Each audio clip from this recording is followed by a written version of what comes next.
I've grown up and I've managed to build my businesses to the point where I earn upwards of $1 million annually in revenue from my different businesses. When I was much younger, the story was quite different. It's not what I imagined it would be. I've worked my way there, but the things I thought would get me there are quite different right now that I realized it from what I had always been told and what I had always imagined when I was younger. The things we were taught in school, the things we were told by other people, the things we were told by the community would actually get us success and get us to the top were all nonsense. Now, I do realize that if I were to give myself advice, if I were to give my younger version advice, a lot of the advice would actually be tough for that person to take. But if you're interested in knowing what I would advise my younger self to do in order to get success quicker, here it is. Stick around right through to the very end. First up, you need to understand that your profession is not who you are.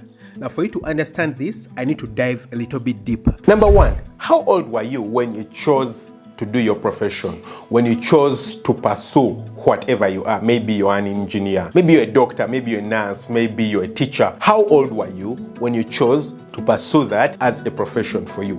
A lot of us were really young. I personally, by the time I chose the subject that actually determined that I would be a medical doctor, I was about 16 years of age. Consider it. How many of you would actually want the rest of your life to be influenced by a decision you made when you were 16? In fact, for some people, they made that decision when they were even much younger. I mean, a lot of people decided that they are going to become an accountant because their uncle and their dad and their cousin brother were all accountants. And so they decided that they want to be an accountant when they are 7 years of age. So think about it. Simply because of a stereotype, your father, your cousin, and a lot of other people, you decide to pursue something. And so because you decided when you are young, a lot of times it actually sticks in your mind and it becomes something that you pursue. You actually feel like it's what you want. But in all honesty, if you had the time to sit down with your mature self and sit down and think about it critically, it's not something you would have chosen. So it doesn't make sense to me that a decision you actually make when you're 4 years old, a decision you make when you're 10 years old, a decision I made when I was 16 years old would hold me ransom for the rest of my life. What? I chose to be a doctor because I decided to be a doctor when I was 16. Actually, when I decided to be a doctor when I was 16, it's simply because, first of all, I had a lot of other friends, my closest friends, who wanted to become doctors, and those are the subjects that they were going to study. Second of all, I didn't seem to have any form of passion, something that I really loved, something I would say, this is something I'm going to do. I was brilliant enough to study and become a doctor, but it's not like I really wanted it. It's just because, well, I was able to. So for me, it doesn't make sense that a profession I decide to do when I'm so young dictates the rest of my life. Secondly, did you know that with time, some professions become irrelevant, completely irrelevant? There are a lot of professions that are present right now that will not be present 5 years from now, or their use will be so minimal, completely limited. Now, can I tell you some crazy professions that were there many years ago and right now you can't even imagine that was a profession? Did you know that in Europe, there was a profession called a rat catcher? Yes, you heard that right. The role of this person, and that was their full-time job, was to catch rats. So because people's homes and the streets and everything would be infested by rats, and there was no medicine that's known to kill the rats, there were people who were actually employed, and their goal was to physically run after, chase, trap, and catch rats. And you'd be paid for that. Think about that as a job right now. That would be stupid. Also, did you know that you could ask someone what their occupation is, and they tell you that they are a lamplighter? I know, that's really crazy. A lamplighter. So those days before electricity was invented, someone had to literally go and light lamps on the streets to make sure that the streets in the night are not dark. Using gasoline, they would light them up, and in the morning they go and turn them off. That was a job, an awesome job. Someone would get paid for that. Right now, that's obsolete. So what you need to know is that over time, your profession is going to probably become obsolete or become more useful, but you can't let something that could disappear at any point define who you are. Third, your profession ideally is a means for you to afford to live the life you want to live. You see, in all reality, the reason people do the work that they do is to be able to get money, to then be able to do the other things that they want to do in their lives. The profession is not who they are in all reality. It's not what they would do every day for the rest of their lives if they had to choose to do something in their lives. So the profession is simply a means to an end. I mean, it's not who you are, it's simply a means to an end. And point number 4, you need to identify who you are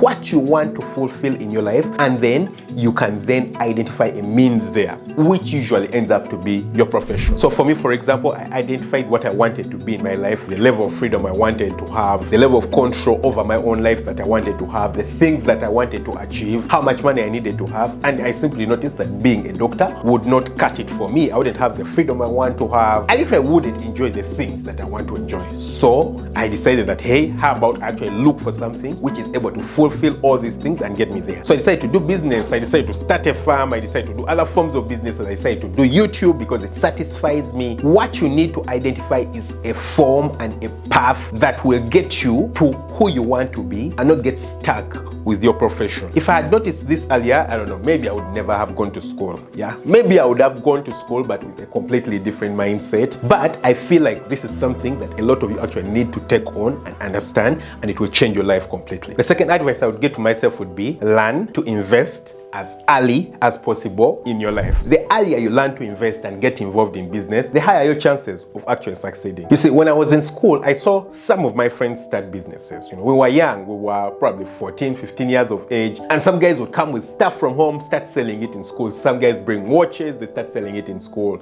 Some of what they would do really in school would be illegal, you know, selling food and those kinds of things, but they were involved in business. Now, unfortunately, a lot of them actually let go of it. You know, the older you grow, you get deceived to by the government and by school and all these things, and then your mind gets lured so much towards the professional line that you actually forget that all these years before you've been living and actually making money without doing an actual profession. So a lot of them actually ran away from it and they forgot about it completely. But now that I look back at it, what a privilege they actually had. That was a head start they had in the business world that a lot of us didn't have. I personally decided to do business about 10 years ago. At that point, I was around 21 years of age. I'm so glad that I did. I could have started when I was 28, but starting at 21 gave me some form of head start, some form of what to expect in business, some form of what you can understand and how to deal with other people, how to negotiate, a lot of those things. Look at people like Mark Zuckerberg. Mark Zuckerberg started Facebook when he was 19 years of age. Yeah, right now he's much older, but he has had a head start compared to a lot of his peers and colleagues in what it feels like and what it means to deal with huge sums of money. Look at people like Mr. Beast. I mean, Mr. Beast started a YouTube channel when he was 13 years of age. You can say that he's a young guy, but in terms of business, he has a very huge bank of experience. I mean, he has over 10 years of experience in running a YouTube business, and right now he's even doing other businesses attached to the YouTube business. So despite the fact that he's a young guy, you can't blame him for having $1 million or $1 billion very soon. Why? Because he has gotten a head start compared to a lot of his colleagues. I mean, he's much further ahead compared to a lot of his colleagues. And the other advantage of starting business and investing when you're younger is that it gives you time for compound interest. I mean, for people who are investing, the biggest advantage they have is time. Yeah, if you just keep your money in the bank and just give it time, it simply means that your money is going to grow quicker and it's going to have a larger time and a bigger opportunity for it to multiply and get to huge sums. I'll just give you guys an analogy, a quick analogy for compound interest. If you have a penny at the beginning of the month and decide to double it each and every day, at the end of the month, you're going to have about $5.3 million. I mean, a penny doubled every day at the end of 30 days equates to $5.3 million. Now, did you know that the biggest percentage of that figure actually comes after the 20th day?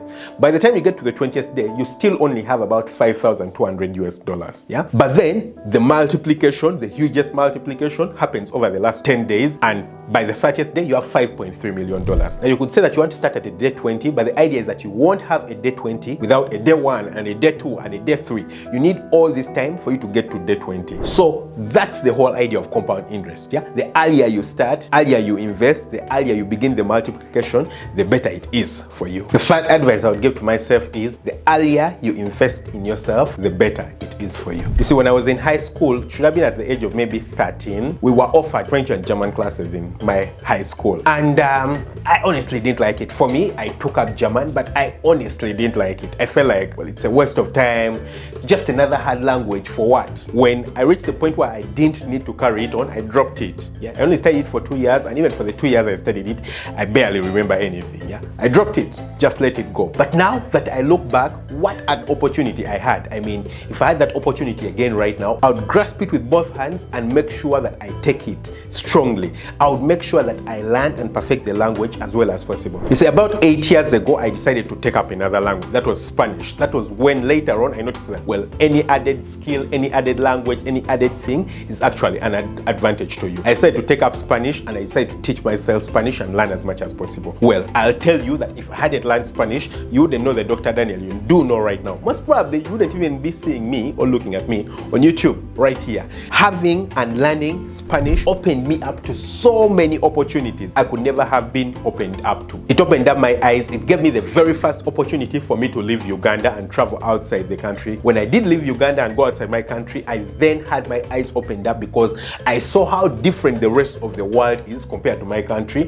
And that's when I noticed that, whoa, there's actually so much more that I can do in my country, so much more that I can influence upon my own life and change it only because I learned a language. Same thing with me learning graphic designing and video editing. These are things I learned simply as an interest. I mean, it was a hobby for me. I loved playing around with the computer, playing around with pictures, playing around with colors and words and graphics. And I had no idea that a few years later, there would be the things that are making me millions of dollars, yeah? Millions and millions of dollars. Why? Because then I can shoot the YouTube videos myself, I can edit videos myself, I can make online courses myself, I can make thumbnails, I can make advertising posters for my businesses myself without, taking them to other people, and I can actually do them really well. Skills that I completely had no idea would flip my life around, but they have actually turned out to be very, very helpful and beneficial for me. So the more skills you learn, the better it is for you. I mean, I could have learned very many more skills if I knew about this. I probably would have learned, web development. I would have learned many things if I had told myself that learning a skill is important, and these would have been other opportunities that I can then utilize to propel my life forward. The fourth thing is, no one cares about you, so do not let them control you. Have you ever imagined that really beautiful car that you admire, that really, really beautiful, nice car that you always want to buy or own? Why do you want to own it? Because you think that if you do own it, people will think you're cool. I mean, that very beautiful Mercedes Benz you always see bypassing that place, very expensive. You're like, whoa, if I own this, people will then know that I'm really cool. But have you thought to yourself, do you ever think that the person inside that car is cool? Never. I mean, every time you look at it, you don't get out and you're thinking, whoa, the owner of that car is really cool. I want to be like that person. You're like, no, I want to own that car so that people then think that I'm cool. Can you imagine how counterintuitive it is? I mean, it's really crazy that we even think this way, but unfortunately, we think this way. So you then need to stop thinking this way. I mean, think about the very beautiful house that you always see. You look at and you're like, I want to own that house. I want to have that house. You never think about it in terms of the person who owns that house is cool. You're like, whoa, I want to have that house so that people think I'm cool. In all reality, just like you don't think other people are cool, people don't think you're cool. And people don't care about the kind of car that you own. The only thing they care about is that they want to have the kind of car you have. They don't care who the hell you are. So the takeaway message here is that don't do things to appear a particular way to other people. In all reality, you barely ever appear a particular way to other people. Completely not. Do the things that you need to do for your development. If you think buying that particular car is actually going to take you forward and achieve more in life, then go and buy it for that purpose. Not so that other people look at you. But most likely, if you think about life that way, if you think about the things you want to do for your own advancement, you're not going to be thinking about buying that special particular car. No, you're going to be thinking about spending time with your family. You're going to be thinking about, helping your mother or your father live in a better house. Those are the kinds of things you're going to be thinking about. In all reality, if you want to please people, if you want to appear special to people, interestingly, the things that you need to do are actually the exact opposite of what you're doing. Do you know what you need to do? You just need to show more humility, you need to show more respect, you need to show more empathy towards people. Those are the things that draw respect towards you. If you want to be respected, you want to be appreciated in your life, just be honest, be sympathetic, show kindness towards people. Simple things like greeting people when you meet them. You say, in my community, in my neighborhood where I do own a farm, I'm always moving around. Of course, people will always see you, driving around or carrying this stuff. And the thing that they appreciate the most is the fact that I always stop and greet them. I'm like, hello, how are you? Hello, how are you? That's all they need. need, yeah? But you having a cool, nice car, no one appreciates that. I mean, a lot of people have had cool, nice cars, and they don't think you're special because you have a cool, nice car. They think you're special because you have the humility to stop and greet them despite the fact that you're in a cool car, and they probably think that they are nothing. That will build you way more respect in their eyes than all the other things that you're thinking about. The fifth lesson would be faith without deeds is dead. Now, there are two groups of people who I believe can never ever make it in life. Number one is the group without faith. These are the people who are negative minded. They never believe that they can achieve anything. They never believe that they can ever make it in life. If you do believe that way and think that way, then most likely that's what you're going to show up in life, yeah? If you're negative, you don't believe in positivity, you don't believe in ability to accomplish things, you don't believe that you can get to the very top, you don't believe that you amount to something, most likely that's what's going to end up happening in your life. And why? Not because it's all about the belief, but because your faith and what you believe about yourself actually opens you up to opportunities. You see, if you don't believe, for example, that you can accomplish particular things, if a task comes up, which task would actually be an opportunity for you to propel yourself forward, for you, for example, to earn a particular amount of money and probably to be recognized and get to a particular state in society, you wouldn't even notice it as an opportunity. Why? Because it involves you doing some work, but you don't believe that if you did any work, you could achieve any results, you see? So your eyes are closed to opportunities simply because of what you believe. So if you don't believe in yourself, you don't see opportunities, you never ever see things in terms of solutions. You see, the reason a lot of people, rich people, actually make it to the top is because they see every problem as an opportunity